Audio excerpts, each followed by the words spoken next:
बांग्लादेश को भारत से दुश्मनी अब महंगी पड़ रही है। वो भारत का पैर पकड़ने के लिए अब माहौल बना रहा है। भारत के साथ बातचीत के लिए बांग्लादेश तड़प रहा है। बांग्लादेश ने भारत से अप्रैल के पहले हफ्ते में मोहम्मद यूनिस और प्रधानमंत्री नरेंद्र मोदी के बीच द्विपक्षीय बैठक आयोजित करने का अनुरोध किया है। भारत पर तमाम लांछन लगाने वाले बांग्लादेश की पूरी हेकड़ी निकल गई। पैर पकड़ने का मौका। बेसिकली क्या है कि जो बाइडेन चुनाव हार गया, ट्रंप जूते मार रहा है, अब ये पापा ढूंढ रहा है इंडिया को। बांग्लादेश से किसी भी तरीके की एंगेजमेंट शुरू नहीं यार, सवाल ही नहीं उठता। आपको क्या करना है, आप छोड़ दो इनको। जाना है ना चाइनीज के पास, कह रहा तू चाइनीज के पास जा, जापानीज के पास जा, कोरियंस के पास जा, तेरे को जो करना है तू करवा। असल मायने में बांग्लादेश के अखबार में एक खबर छपती है और खबर यह है कि बांग्लादेश ने अप्रोच किया है कि भारत से मुलाकात हो, मोदी और यूनुस की मुलाकात हो। कहां पर हो? तो बैंकॉक में हो। बैंकॉक में क्या हो रहा है? असल में एक बिम्स्टेक नाम का संगठन है, उसकी बैठक अप्रैल के प्रथम सप्ताह के अंदर बैंकॉक में हो रही है। तो बांग्लादेश की तरफ से अप्रोच किया गया कि सर बिम्स्टेक समिट जो अप्रैल 2 से 4 के बीच में हो रही है उसमें मिलवाने की बात करिए। ये जो बैंकॉक के अंदर बिम्स्टेक समिट हो रही है उसमें मोहम्मद यूनुस मिलना चाहते हैं। सवाल ये पैदा होता है कि क्या इंडिया अलाउ करेगा? ये 2 से 4 अप्रैल में एक 6th बिम्स्टेक समिट हो रही है। अगर आप ये सुनकर हैरान हो रही हैं तो अभी आपकी हैरानी और भी बढ़ जाएगी, क्योंकि आगे से जवाब ना में दिया गया। डॉक्टर जयशंकर ने कैटेगोरिकली रिजेक्ट कर दी उनकी रिक्वेस्ट और उनको ये कहा कि ऐसा कुछ नहीं होने जा रहा। बांग्लादेश का 4000 किलोमीटर का बॉर्डर हमारे साथ है। This fact can not be changed by the Chinese, the Japanese, the American, the Russians. Nobody can change this fact. India can't change it, Bangladesh can't change it. यानी कि if they want to do land trade, एक बात कह रहा हूं, अगर उनको China के साथ लैंड ट्रेड करनी, they have to go through Myanmar, because they do not have a border with China, they have a border only with Myanmar and India.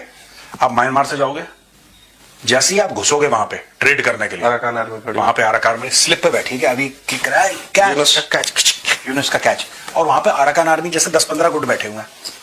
Arakan army तो इनके बॉर्डर पे बैठी हुई है और 3-4 है। कॉक्सेस बाजार के बिल्कुल सामने ऐसे देख रही है, आंख बंद कर। कॉक्सेस बाजार में भी एक दो बार एंट्री मार चुकी है। आ जाओ बेटा, वहीं पे रुको बस।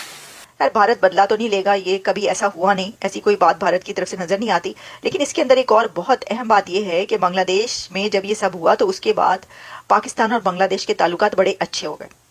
भाई भाई बिछड़ा भाई, कुंभ के मेले में जो भाई बिछड़ा था 12 साल पहले वो मिल गया। वैसे 12 साल नहीं, वो कतर में गुम हुआ था, तो वो कहा जाने लगा कि ये तो मिल गया। अब आपको पता है कि वहां पर दोनों कंट्रीज के बीच बहुत से एग्रीमेंट्स भी हुए और दोनों कंट्रीज के बीच ट्रेड भी और जो रास्ते हैं वो भी खुल गए हैं। काफ़ी चीज़ों में जो है उन्होंने आसानियां पैदा की हैं।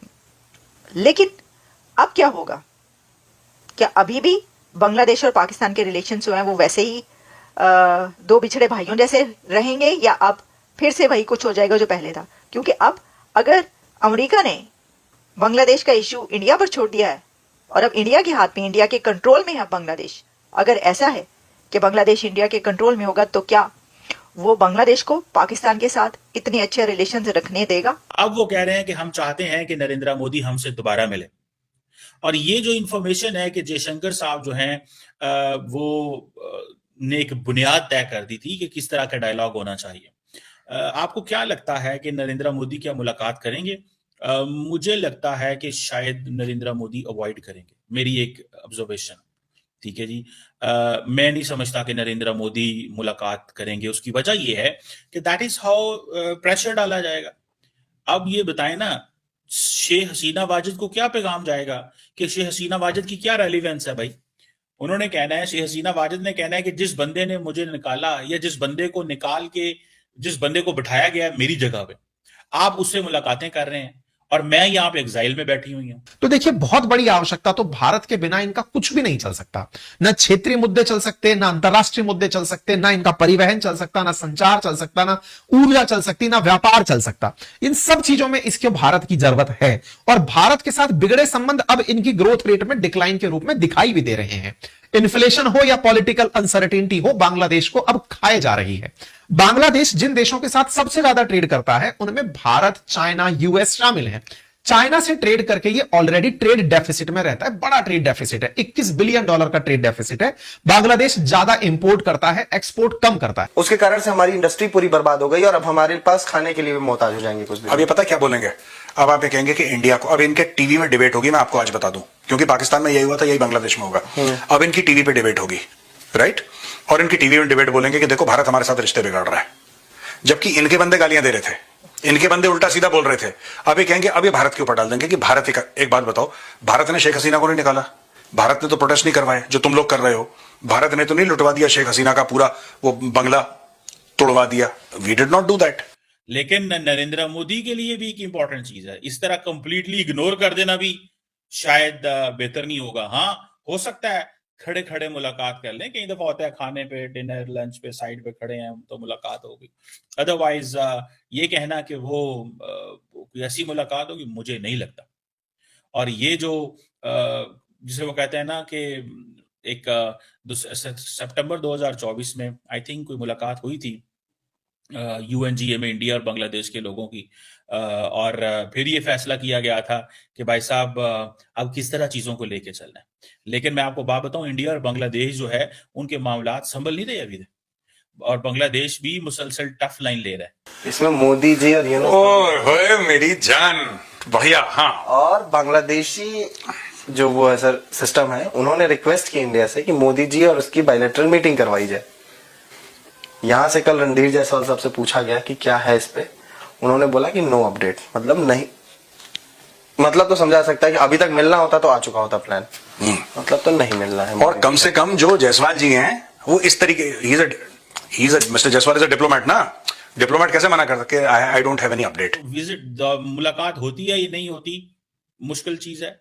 अगर हो भी गई तो बहुत हल्की फुल्की मुलाकात होगी, कोई लॉन्ग टर्म डिस्कशन जो है वो नहीं होगी।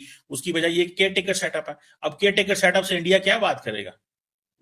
केयर टेकर सेटअप से इंडिया क्या बात करेगा? मुझे ये बताएं, केयर टेकर जो सेटअप होता है उससे आप क्या बात करते हैं? उनके पास तो मैंडेट ही नहीं है। और इंडिया ने बार बार, मुझे ये बताएं कि जब प्राइम मिनिस्टर ऑफ इंडिया जाते हैं अमेरिका तो ट्रंप से शिकायतें लगाते हैं, डॉक्टर जयशंकर जाते हैं अमेरिका, रूबियो से मुलाकात करते हैं तो बांग्लादेश की शिकायतें लगाते हैं, director national intelligence Tulsi Gabbard आती हैं इंडिया, ठीक है जी, और आगे बांग्लादेश को सीधी हो जाती हैं, ठीक है ना जी। सो इस चीज को थोड़ा सा मैं जाती तौर पे समझता हूं कि ये एक चीज है जिसको थोड़ा देखना होगा। बांग्लादेश के फॉरेन मिनिस्टर को किसके पास आना पड़ा? इंडिया के फॉरेन मिनिस्टर के पास आना पड़ा उसको, क्योंकि कटोरा खाली है, भीख मांगने का जो सिलसिला है वो जारी है। अब मसला ये है कि जिस कंट्री के पास हाथ में कटोरा होगा वो ऐसे कंट्री के पास ही जाएगा कि भाई ये भी रिवाइव कर दो, भाई ये भी रिवाइव कर दो, इकोनॉमी भी रिवाइव कर दो। तो भाई आपकी अगर वो जिंदगी बहाल कर दें, रिवाइव कर दें आपकी लाइफ, तो आप जो उनके साथ कर रहे हैं तो वो ऐसा क्यों करेंगे? ये भी तो सोचने की बात है। अब मसला ये कि ये जो बात कही जा रही थी ना कि बांग्लादेश का जो टिल्ट है अगर वो पाकिस्तान की तरफ हो रहा है, तो प्रॉब्लम ये है कि इकोनॉमिकली पाकिस्तान उसको सपोर्ट नहीं कर सकता, क्योंकि पाकिस्तान खुद IMF के पास है। 2 IMF में रहने वाले कंट्रीज, जो 2 कंट्रीज IMF से पैसा लेकर अपनी इकोनॉमी चला रहे हैं, वो कैसे एक दूसरे को सपोर्ट कर सकते हैं? हाँ, दूसरी और बहुत सारे तरीके सपोर्ट करने के। तो ये अब अगर एक पहले हसीना वाजिद जो थी वो इंडिया के बहुत करीब थी, अब एक नया सेटअप आया, लेकिन वो नया सेटअप इंटरम है। तो इंटरम सेटअप जो है ना, उसको इंगेज करना, उससे बात करना बहुत बहुत मुश्किल काम होता है, क्योंकि उनके पास तो कोई पावर नहीं है। सो मुझे यही खदशा है कि नरेंद्र मोदी इनसे मुलाकात नहीं करेंगे, क्योंकि देखिए there is a clear shift in the foreign policy. जो फॉरेन पॉलिसी हसीना वाजिद की थी, ये केयर टेकर सेटअप वो फॉरेन पॉलिसी नहीं चला सकता। बेसिकली उसी फॉरेन पॉलिसी की तो मुखालफत में ये केयर टेकर सेटअप आया। अगर उस फॉरेन पॉलिसी की मुखालफत में ये केयर टेकर सेटअप आया तो ये कैसे चलेगा? और अगर ये केयर टेकर सेटअप हसीना वाजिद की पार्टी को एक फेयर प्ले नहीं देता, मौका नहीं देता, तो जारी बात है ये जो गवर्नमेंट अगली होगी वो भी नहीं चलेगी। याद रखें एक बात, even in India people are saying this. आप इंडियन एनालिस्ट को सुने, वो यही बात बताते हैं कि भाई हमारी एक पॉलिटिकल पार्टी को कांस्टेंट सपोर्ट की वजह से ये मामलात पैदा हुए हैं। तो वो भी एक हसीना वाजिद के डाउनफॉल में ये भी एक रीजन थी। और उससे फिर ये भी हुआ कि जो एक्सटर्नल पावर्स हैं वो भी थोड़ी अलर्ट हो गई। एक्सटर्नल पावर्स भी थोड़ी अलर्ट हो गई कि इंडिया अपना बहुत लंबा चौड़ा इन्फ्लुएंस जो है वो दिखाना चाहता है इस खित्ते के अंदर, तो हमें शायद बांग्लादेश को इतना अलाउ नहीं करना चाहिए।